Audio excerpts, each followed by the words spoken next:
ଦିନକର କଥା ଜଣେ ସାଧୁ ଗୋଟେ ଗଛ ତଳେ ବସିଥିଲେ।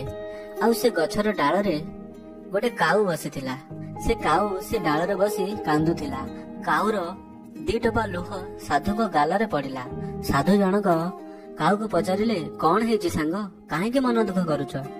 କାଉ କହିଲା, ଆଜ୍ଞା ମୁଁ ମୋ ଲାଇଫକୁ ନେଇକି ବହୁତ ଅପସେଟ ଅଛି।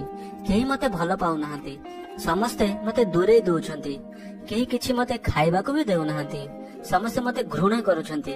ଏମିତିକା ବଞ୍ଚିବା ଅପେକ୍ଷା ମରିଯିବା ଭଲ ଆଜ୍ଞା। ସାଧୁ ଜଣକ କହିଲେ, ସାଙ୍ଗ କେମିତି ବି ପରିସ୍ଥିତି ହଉ ଆମକୁ ଆମ ଜୀବନରେ ଖୁସିରେ ରହିବାର ଅଛି।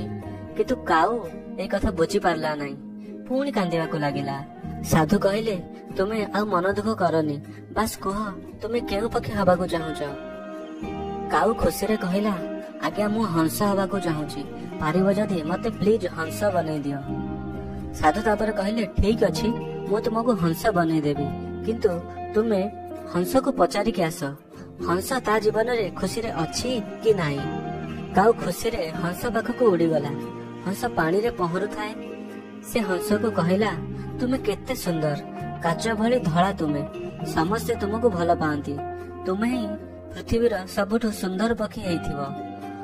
ହଂସ ଦୁଃଖରେ କହିଲା, ସାଙ୍ଗ ମୁଁ ଖୁସିରେ ନାହିଁ, ଦୁନିଆରେ ବହୁତ ଅଲଗା ସୁନ୍ଦର ସୁନ୍ଦର ରଙ୍ଗର ପକ୍ଷୀ ଅଛନ୍ତି, କିନ୍ତୁ ମୋର କିଛି ରଙ୍ଗ ହିଁ ନାହିଁ। ମୁଁ ଭାବୁଛି ଶୁଆ ହିଁ ସବୁଠାରୁ ଖୁସିରେ ଥିବ, ସେ ବହୁତ ରଙ୍ଗୀନ ଅଟେ। ଏ କଥା ଶୁଣିକି କାଉ ପୁଣି ଶୁଆ ପାଖକୁ ଉଡିଗଲା।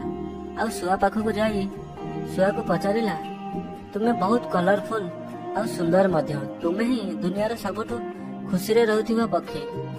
ଶୁଆ ମନ ଦୁଃଖରେ କହିଲା, ଆଜ୍ଞା ମୁଁ କେମିତି ଖୁସିରେ ରହୁଥିବା ପକ୍ଷୀ ହେଇପାରିବି?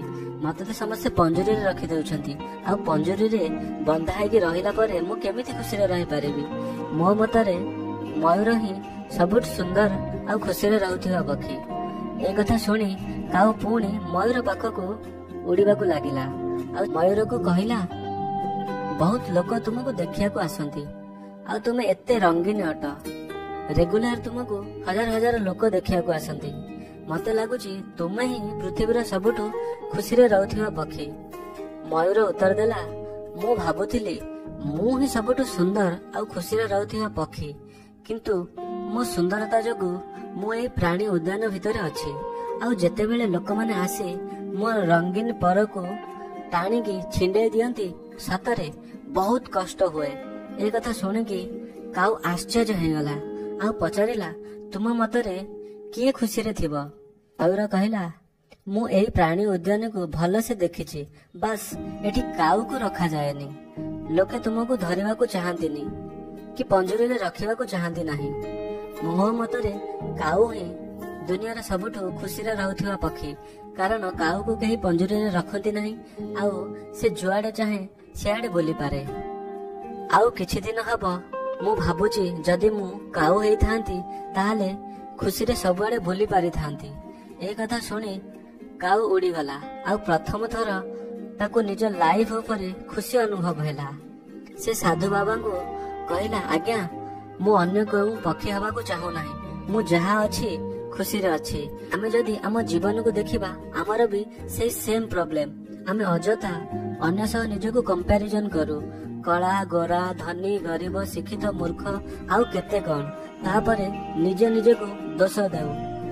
ସାଙ୍ଗମାନେ, ଯାହା ଆମ ପାଖେ ନାହିଁ ସେ କଥା ଭାବି ମନ ଦୁଃଖ କରିବା ଅପେକ୍ଷା ଯାହା ଆମ ପାଖେ ଅଛି ତାକୁ ନେଇ ଖୁସିରେ ରହିବା ଦରକାର। ଦୁନିଆରେ ସବୁବେଳେ ଏମିତି କିଛି ଲୋକ ମିଳିବେ ଯାହା ପାଖରେ ତୁମଠୁ କିଛି କମ କିମ୍ବା ତୁମଠୁ କିଛି ଅଧିକ ଥାଏ। ତୁମେ ଅନ୍ୟ ସହ କମ୍ପାରିଜନ କଲେ କେବେ ବି ଜୀବନରେ ଖୁସିରେ ରହିପାରିବନି। ମୋ ମତରେ ସେ ହିଁ ସବୁଠୁ ସୁଖୀ ମଣିଷ ଯେ ଭାବେ I am the best and I am trying to the best version of myself। ମାନେ ଯେ ନିଜକୁ ସବୁଠୁ ବେଷ୍ଟ ବୋଲି ଭାବେ ଆଉ ନିଜକୁ କେମିତି ଦିନକୁ ଦିନ ବେହତରରୁ ବେହତର କରିପାରିବ ସେ ବିଷୟରେ ଚେଷ୍ଟା କରେ, ସିଏ ହିଁ ଦୁନିଆର ସବୁଠୁ ଖୁସିରେ ରହୁଥିବା ମଣିଷ। ସାଙ୍ଗମାନେ, ଯଦି ଏଇ ଭିଡିଓଟି ଆପଣଙ୍କୁ ଭଲ ଲାଗିଛି ତ ଭିଡିଓକୁ ଅନ୍ୟମାନଙ୍କୁ ସେୟାର କରନ୍ତୁ, ଆଉ ଚ୍ୟାନେଲକୁ ସବସ୍କ୍ରାଇବ କରିବା ପାଇଁ ଜମାରୁ ବି ଭୁଲନ୍ତୁନି। ଜୟ ଜଗନ୍ନାଥ।